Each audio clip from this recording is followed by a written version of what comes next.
15 साल की उम्र में खूब नाम कमाया, मगर 35 की उम्र में दर्दनाक मौत मिली। मौत के 5 महीने बाद नसीब हुआ अंतिम संस्कार।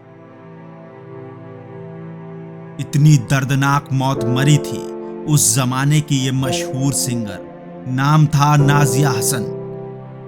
म्यूजिक इंडस्ट्री में इन्होंने जो नाम कमाया और जितने रिकॉर्ड्स इनके नाम पर दर्ज हैं, उन्हें आज तक कोई तोड़ नहीं पाया है। नाजिया ने 15 साल की उम्र में पहला गाना गाया और ये गाना इतना चला कि वो रातों रात बुलंदी के 7वें आसमान पर पहुंच गई। अपने पहले ही गाने के लिए बेस्ट फीमेल प्लेबैक सिंगर का फिल्म फेयर अवार्ड मिला। वो रहने वाली तो पाकिस्तान की थी, मगर उनके चाहने वाले इंडिया समेत कई देशों में फैले हुए थे और अब भी हैं। वो पहली ऐसी पाकिस्तानी कलाकार थी जिन्हें इंडिया में फिल्म फेयर अवार्ड मिला, और सबसे कम उम्र में यह अवार्ड मिलने का रिकॉर्ड भी आज तक कोई तोड़ नहीं पाया है। मगर जितनी चमकीली और रंगीन उनकी ये दुनिया थी, उतनी ही दर्दनाक उनकी असल जिंदगी। मरने के बाद भी वो एक और दर्दनाक मौत मरी। उनका अंतिम संस्कार हुआ मौत के 5 महीने बाद। जरा सोचिए, इतनी बड़ी सिंगर, लाखों दिलों की धड़कन, जिसके गाने देश विदेश की सरहदों को पार कर हर किसी के कान में गूंजते थे, जिसने म्यूजिक और म्यूजिक इंडस्ट्री के लिए जो किया, उसकी जितनी तारीफ की जाए उतनी कम है। उसे आखिर में मौत भी कितनी बुरी मिली। उनके चाहने वाले जनाजे तक में शामिल नहीं हो पाए, क्योंकि 5 महीने तक डेड बॉडी मोर्चरी में पड़ी रही। इतना ही नहीं, उनके हमसफर ने उन्हें जिंदगी रहते सबसे बड़ा धोखा दिया। उनके पति ने 2 शादियां की थी, और जब ये बात नाजिया को पता चली तो उन्हें स्लो पॉइजन देकर मारने की कोशिश तक की गई। नमस्कार दोस्तों, स्वागत है आपका बॉम्बे की बात के इस एपिसोड में, जिसमें हम बात कर रहे हैं 80s और 90s की मशहूर सिंगर नाजिया हसन की।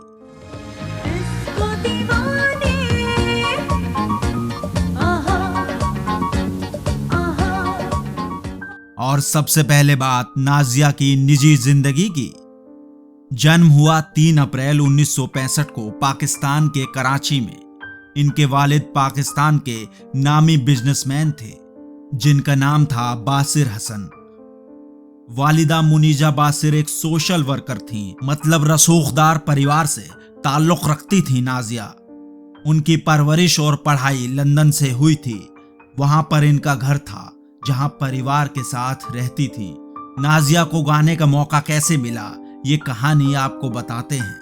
दरअसल इनकी वालिदा मुनीजा और मशहूर एक्ट्रेस जीनत अमान अच्छी दोस्त हुआ करती थी, सो घर पर आए दिन आना जाना लगा रहता था।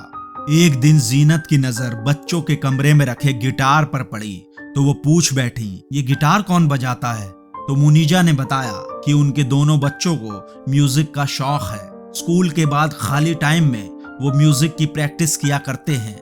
ये बात सुनकर जीनत ने फौरन नाजिया से एक गाना गाने को कहा, और जब नाजिया ने गाना शुरू किया तो ये जीनत को काफी पसंद आया। जीनत उस दिन तो वहां से चली गई, मगर कुछ दिन बाद मुनीजा को फोन किया और बताया कि प्रोड्यूसर और एक्टर फिरोज खान एक नई फिल्म बना रहे हैं, जिसके लिए नई आवाज की जरूरत है, और मैं चाहती हूं कि नाजिया उनके लिए गाए। उन्हें इनकी आवाज पसंद आएगी। उस जमाने में लड़कियों को इतनी छूट नहीं थी, नाच गाने को अच्छा नहीं माना जाता था। नाजिया एक तो लड़की थी और ऊपर से मुस्लिम। मां ने साफ साफ इनकार कर दिया, मगर जीनत ने जिद पकड़ ली, क्योंकि वो नाजिया की करिश्माई आवाज दुनिया के सामने लाना चाहती थी। बाद में उन्होंने जैसे तैसे मुनीजा को तैयार कर ही लिया और प्रोड्यूसर से मिलने का वक्त मांगा गया। मगर शाम को जब नाजिया के वालिद घर आए तो वो बहुत बिगड़े और इनकार करने लगे, और आखिरकार उन्हें नाजिया की मां के सामने झुकना पड़ा। जीनत अमान ने नाजिया को फिरोज खान से एक पार्टी में मिलवाया, जिसके बाद नाजिया को ऑडिशन के लिए बुलाया गया, और ऑडिशन में पास होने के बाद उन्हें 1980 में रिलीज हुई फिल्म कुर्बानी में गाने का मौका मिला। और यहीं से उनकी तकदीर के ताले खुल गए। गाने की रिकॉर्डिंग लंदन में ही हुई थी, जिसके लिए नाजिया अपने स्कूल से हाफ डे लेकर स्कूल ड्रेस में ही रिकॉर्डिंग के लिए गई थी। यह गाना इतना ज्यादा पसंद किया गया कि नाजिया का नाम हो गया।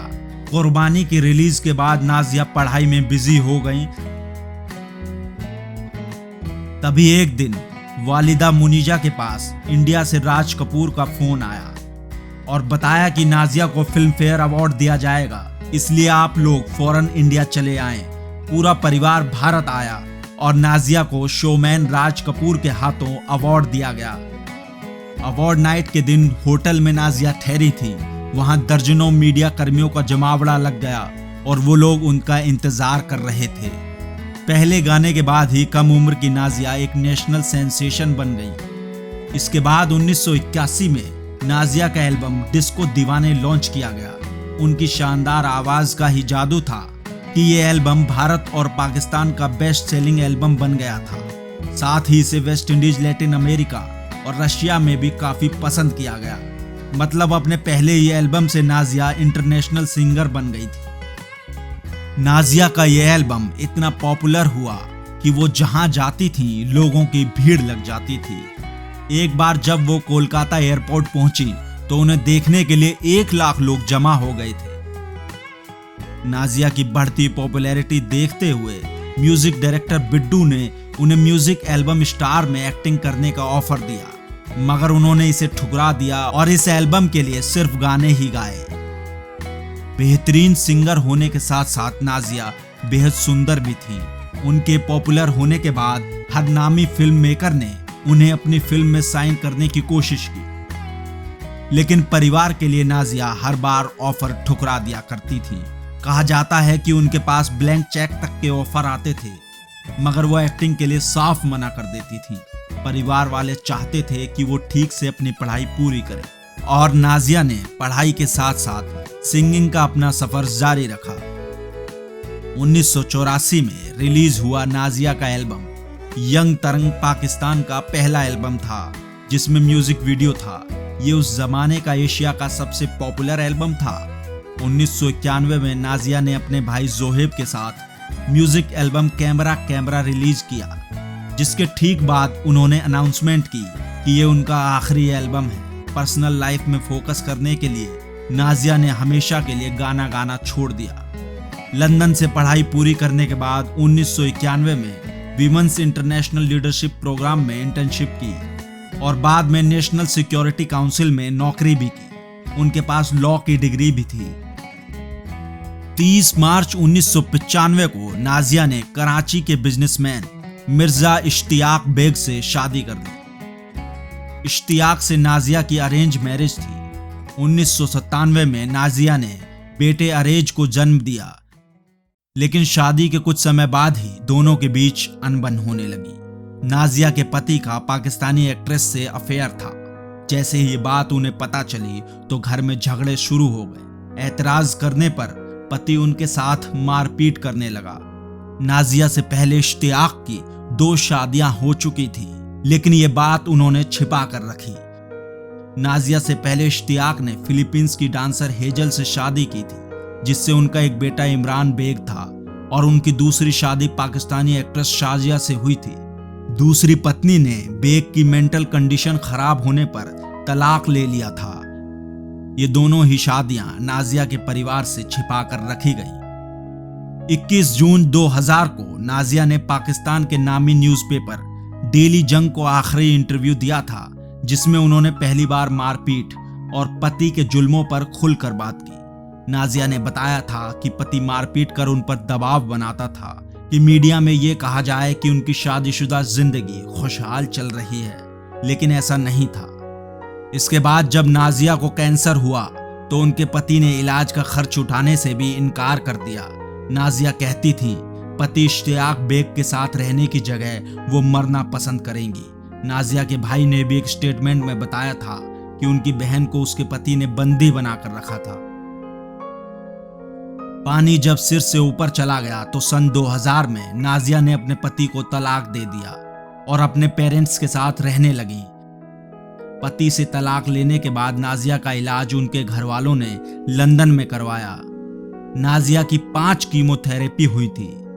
इलाज के दौरान उन्होंने अपने वकील और कुछ गवाहों के सामने एक बयान दिया था जिसमें कहा था कि उनका पति उन्हें स्लो पॉइजन देकर मारना चाहता है और इसी से उनके शरीर के अंग खराब हो रहे हैं। ये बात लंदन में नाजिया का इलाज कर रहे डॉक्टर्स भी जानते थे। नाजिया ने कहा था कि अगर उनकी मौत होती है तो इस बात की जांच की जाए। 10 अगस्त 2000 को नाजिया की हालत ज्यादा बिगड़ने पर उन्हें हॉस्पिटल में एडमिट करवाया गया, लेकिन यहां वो जिंदगी से जंग हार गई। नाजिया की मौत के बाद उनका पोस्टमार्टम हुआ, उनकी ऑटोप्सी कराई गई। इस हाई प्रोफाइल केस की गहराई से जांच करने के लिए नाजिया के पति और उनका घर सीज कर दिया। दोनों घरों में फोरेंसिक टीम ने डिटेल में जांच की।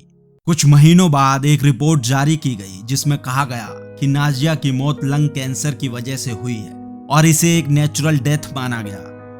पाकिस्तान के एक नामी न्यूज चैनल के मुताबिक नाजिया की मौत के 5 महीने बाद तक उनकी बॉडी जांच के लिए एक मोर्चरी में रखी रही और परिवार को उनकी डेड बॉडी 5 महीने बाद 9 जनवरी 2001 को सौंपी गई, जिसके बाद उनका अंतिम संस्कार किया जा सका।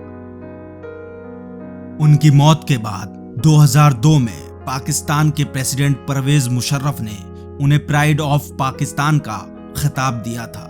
नाजिया की जगह यह अवार्ड उनकी मां लेने पहुंची थी। नाजिया हसन गानों से मिलने वाली अपनी सारी कमाई जरूरतमंद बच्चों को दान करती थी। इसके अलावा ये फंड इकट्ठा करने के लिए भी कई कॉन्सर्ट करती थी। उन्होंने एक ऑर्गेनाइजेशन भी शुरू किया था जो ड्रग्स के इस्तेमाल को रोकने का काम करता था। नाजिया अक्सर स्कूलों में जाकर बच्चों को खिलौने बांटा करती थी और अपना जन्मदिन भी बच्चों के साथ मनाती थी। मौत के बाद आज भी इनका परिवार ऐसे ही इनका जन्मदिन मनाता है। बॉम्बे की बात की टीम नाजिया को श्रद्धांजलि अर्पित करती है।